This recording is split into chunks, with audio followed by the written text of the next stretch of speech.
शहदादपुर में नाज़रीन अवां खे ख़बर ॾींदा हलूं। अली असगर बिरोही जी रिपोर्ट मुताबिक़ शहदादपुर भरिसां 14 ॾींहं अॻु मलदसी रोड ते टालपुर रस्ते वटां ॾींहं ॾिठे जो बकरार मालिक मोहम्मद बख्श ख़ासकेलीअ खां बकरियुनि जी फुरकयल धण मां शहदादपुर पुलिस कार्रवाई करे 14 बकरियूं वापसि करण जी दावा कंदे डॉटसन समेत 3 जवाबदारनि खे गिरफ़्तार करे वरितो आहे।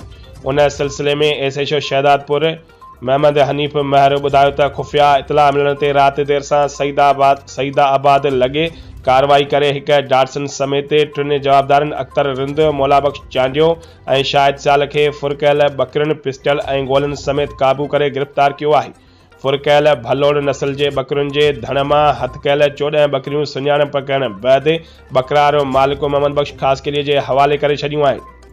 वधिक जांच करे रहिया आहियूं। जॾहिं त बकरार मालिक मोहम्मद बख्श ख़ासकेली ॿुधायो त फुरकयल बकरियुनि जे धण मां 14 बकरियूं मिलियूं आहिनि ऐं भलोड़ नस्ल जूं क़ीमती 8 बकरियूं अञा गुम आहिनि जेकी वापसि न थियूं आहिनि। वाज़ियो रहे त 14 ॾींहं अॻु ॾींहं ॾिठे जो मलदसी रोड ते टालपुर रस्ते वटां बकरियुनि जो धण चारींदे नामालूम हथियारबंदनि शहर जे अलायार टाउन वासी गरीब मिसकिन बकरार मालिक मोहम्मद बख्श ख़ासकेलीअ खे यर्गमाल बणाए संदसि हथ पेर ऐं मुंहुं ॿधी केलनि जे फसल में उछलाए भलोड़ नस्ल जे बकरियुनि जो धण फुर करे डॉटसन में विझी खणी फरार थी विया हुआ।